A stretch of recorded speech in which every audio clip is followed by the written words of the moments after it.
Let's do another Susto song. Okay.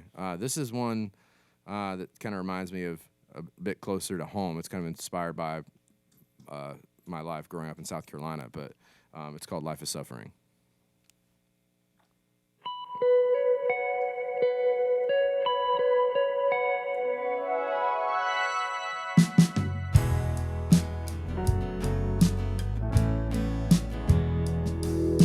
Show 'em who's boss with your smoker's cough. Give it to 'em early in the morning. You smell like salt and cotton balls, baked in the high blue sun. The river runs wide and crooked at times. It swells up with the hurricane rain. I don't mind, it doesn't happen all the time. And I was born to bear a hurricane. I was born to bear a hurricane. They say you can't foresee the weather, but you can stand in the wind. You can thank the sky when the cotton grows high. Curse the dirt when it's dead again. Curse the dirt when it's dead again.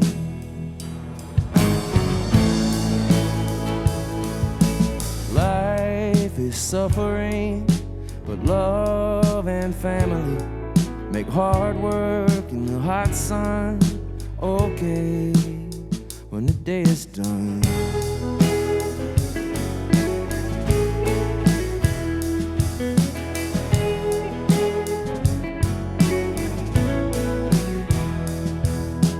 Abel killed Cain and took the remains to drop out deep in the ocean. Came back covered in the poor boy's blood, but nobody said a thing. You know his blood runs wild and crooked at times. It swells up like the hurricane rain. I don't mind, it doesn't happen all the time, but I was born to be a hurricane. I was born to be a hurricane. They say you can't foresee the weather, but you can stand in the wind. You can thank the sky when the cotton grows high. Curse the dirt when it's dead again. Curse the dirt when it's dead again. Life is suffering, but love and family make hard work in the hot sun okay when the day is done.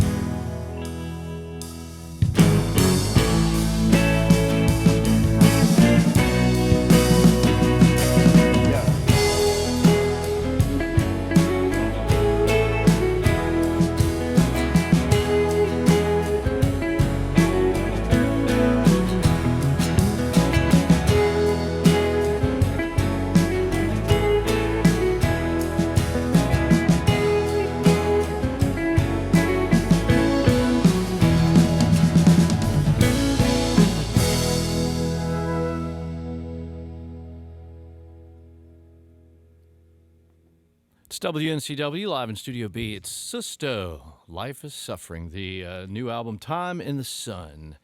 And talking with Justin Osborne here, and I'm telling you, the band fills up the room not only with sound, with themselves. It's terrific to have a crowd in the room today. We appreciate you guys accommodating to, Well, Sean can handle it. He can handle about anything here in Studio B. Let's see, fourth album together. I wanted to mention your show dates again. You're going to be at the Gray Eagle tonight. I think showtime is 9. That sounds right to me. So you still got another sound check to do today. Yep. And then tomorrow night you head to Charlotte to the neighborhood theater there. That's and right. from there I'm noticing you're going down to Key West, and then you're going to play Athens, Georgia, and say, that's some pretty interesting tour. Yeah, we got, it's kind of the end of the year is approaching, so we're kind of, we have a few things to kind of wrap out the end of the year, some fun stuff. And then when that's all mostly in the Southeast. Key West is pretty far. That's basically the Caribbean, I guess. But then we're going to be hitting the road pretty hard. Next year we'll be all over U.S. and Canada and even Mexico a little bit, and Europe as well. So we're, Wow. It's exciting to get to be playing all the songs live and to be traveling again. But also after a year and a half home, it's a bit daunting. But I'm sure we'll get through it together. So. Right. It just explodes after a year and a half of not going anywhere. Right. There was something else I was going to ask you. Oh, in reading notes about when you were in Havana, and clearly from what you were saying in your school studies, anthropology, that realm is was sort of an interest for you. Is it still? Yeah, I mean, it was. That was kind of like what led me to just to Cuba. I mean, I was started out as an anthropology student and then had a minor in Latin American Caribbean studies. So that was kind of when I focused in. But then, I mean, I dropped out to do this. You know, like I dropped out my last semester. Then I did go back and finish over the pandemic. And but what it kind of actually did was shift my interest a bit because I was taking this class that kind of satisfied the last 3 credits I needed for my major and my minor because I had left with literally like I left during exam week of my last semester and was just like, I guess I'm gonna be a dropout. But you know, so I went back because it would just seem so easy to finish and I had the time and I was really interested in what I've been studying before. But it kind of led me to pivot a bit towards just the questions of surrounding sustainability because like the last class I took kind of focused on how certain societies would kind of find their demise through, you know, mismanagement of their environment. And so that's something I've been interested in, and I've kind of actually been re-engaging with the academic world in that realm. I'm really interested in sustainable touring and the kind of transition to electric vehicles for bands, even bands like our size. So kind of trying to figure out the logistics and the, you know, how to make that happen more quickly is something I'm really interested in now, which I guess falls under the realm of anthropology. I mean, it's people after all. So that's what I always loved about that topic. Yeah. Is pretty much if it's about people, then it's anthropology. Oh, well, I've mentioned also I was interested in you have a cool name for the website, Susto is Real. Yeah, well, that was kind of at the beginning of the band. It felt like this kind of mission to highlight this condition of Susto. It's like where I didn't feel like there was really an appropriate word in English to describe the feeling that Susto describes.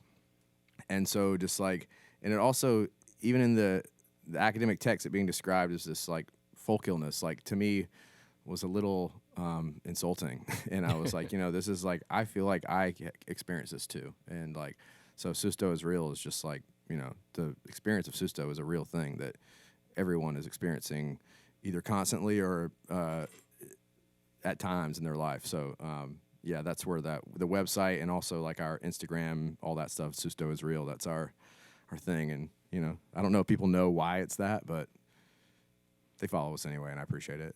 Well, I mean, you know, on the most basic understanding, it would be like, you know, you're saying, you know, we're a band, we're here, we're real, you know. But yeah, and we actually are now. I guess when it started, it was like, are we going to be able to be a real band? And it's now we get to come in here and do in-studio stuff with y'all and play iconic venues like the Gray Eagle, and so it's nice to be a real band. Thank y'all for letting us be that. well, it's our pleasure, and we're very happy to have you.